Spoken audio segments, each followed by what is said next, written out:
各位同學大家好，呢節咧我哋會睇下 alkane 同埋 alkene 咧佢哋嘅 boiling point 同埋 solubility 嘅比較嘅。咁我哋會睇兩個 homologous series 先，咁一個咧就係 alkane 啦，咁一個咧就係 alkene。咁無論 alkane 定係 alkene 啦，佢哋主要咧都係 non-polar 嘅 compound 嚟嘅。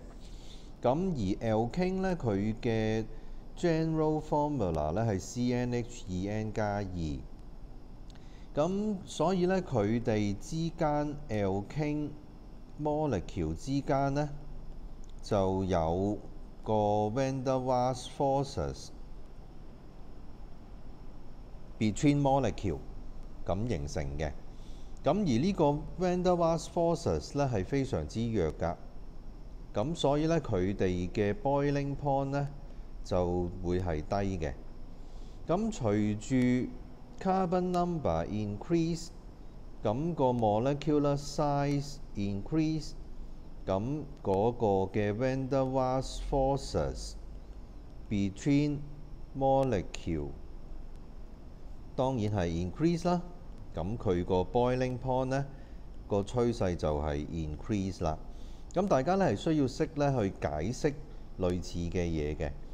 咁假如係 alkene 咧，其實個情況都係一樣啦，佢都係 non-polar。General formula 係 CnH2n， 咁所以咧 alkene 之間 alkene molecule 之間都係得 weak 嘅 van der Waals forces hold 住啲 molecule。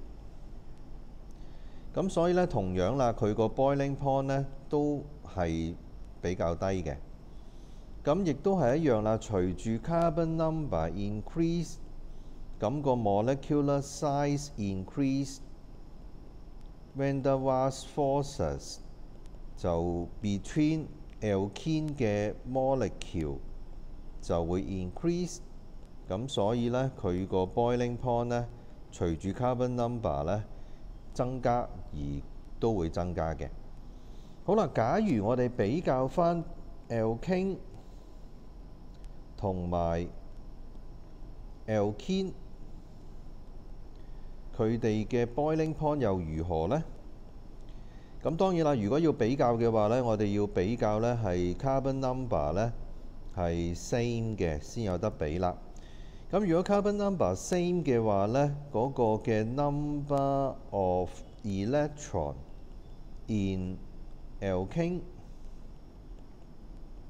當然係會多咗2粒啦，咁就多過呢係 alkene 嘅。